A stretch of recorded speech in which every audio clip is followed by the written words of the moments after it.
Hi, my name is Amber Booth, and my topic is digital storytelling. Digital storytelling is the practice of combining narrative with digital content, including images, sound, or video. This can range from web-based and or interactive stories, hypertext, narrative, computer games, and more. Digital storytelling allows individuals or groups to share their stories through different mediums, camera, Windows Movie Maker, iMovie, YouTube, and much more. In today's society, with technology booming all around us, teachers often use digital storytelling in their curriculum or lesson plans to enhance what they're already teaching. All right, so first we have the history of storytelling. And for that, I chose gray because storytelling is so old. It's such an ancient thing and almost called an ancient art form. And this shape to me looks like a mouth, like Pac-Man. So that would be why we chose that for the history of storytelling. Digital storytelling looks to me like a sign. Also, I believe that digital storytelling is basically when you take what's already been taught and you are going to allow the students to build upon it through digital means. So it's almost like taking a small fire and hoping that you can ignite it into a huge, large fire. So it's not red, but it is orange to signify that there's still some warmth there. Next, we will talk about the what, why, and when. So what it is, why, and when we should use digital storytelling. But it is yellow because we need to be cautious of these things. We need to learn exactly what digital storytelling is, why we need to use it, and when it is appropriate to do so. Next, we have the buy-in, and the buy-in is green because green represents money, and you have to have money in order to be able to get buy-in. Under that, we have active learning, and I have active learning in purple because it is bold and active and embracing and engulfing. So that is why active learning is in purple. And now individuality is in blue, but there are so many shades of blue. There's navy, cerulean, there is ocean blue, there's so many different types that that in itself means individuality to me, just the different types of blue. Next, we have to make it stick. And to make it stick is white because I graduated in 2003. And back when I was in elementary, glue came in things that were white and they were sticky, but they came in tubes. So glue came in tubes.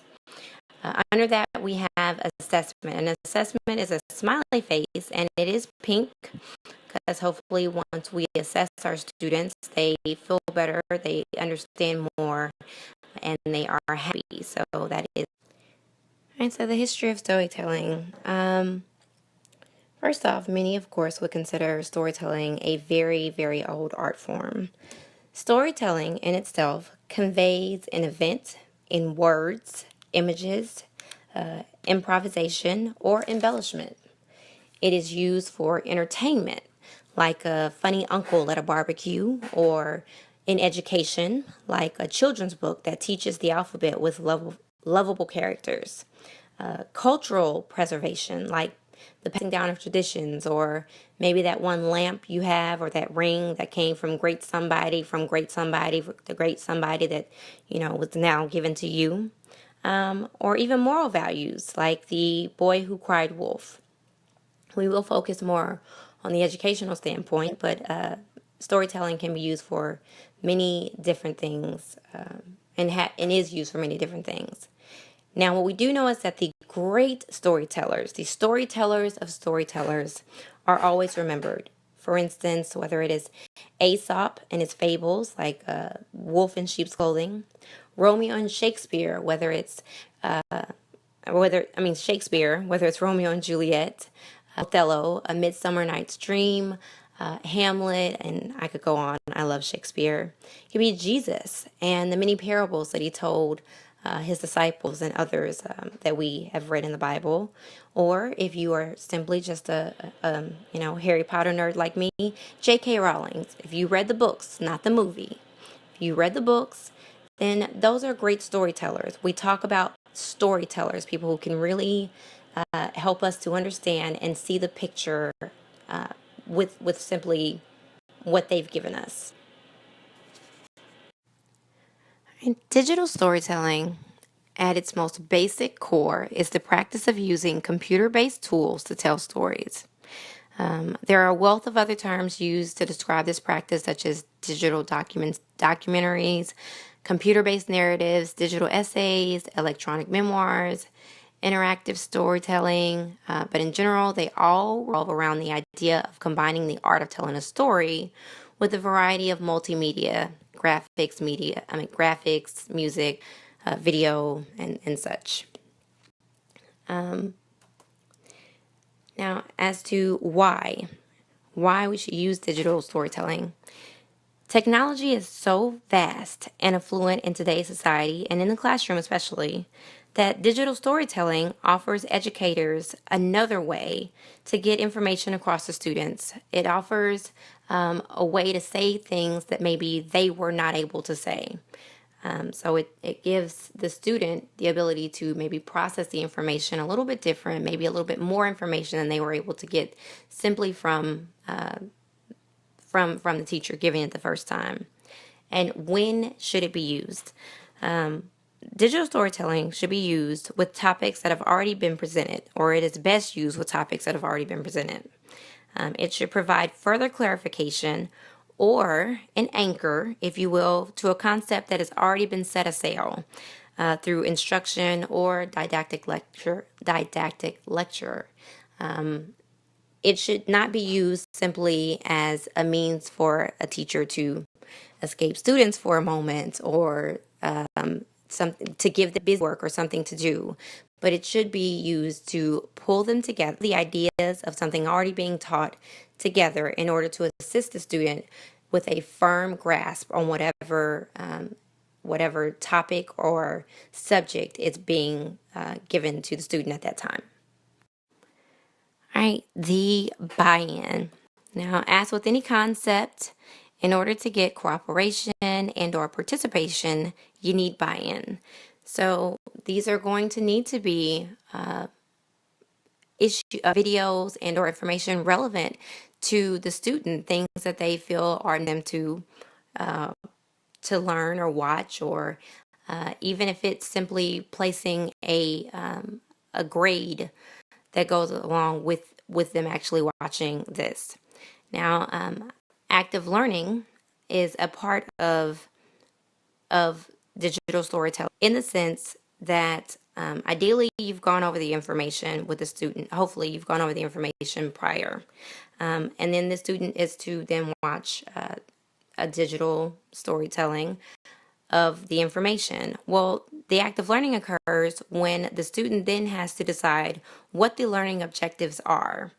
If you haven't given the student a quiz or such prior to watching the video, then what they are learning when they're watching it, they are determining then what is the most important. They are then having to cipher through and filter the information for what is going to be necessary for them to carry on with them for the next subject, the next class, and even the next test. So that implies an active learning component.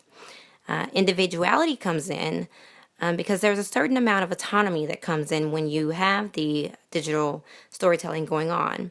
Every student isn't watching the same video or the same information at the same time.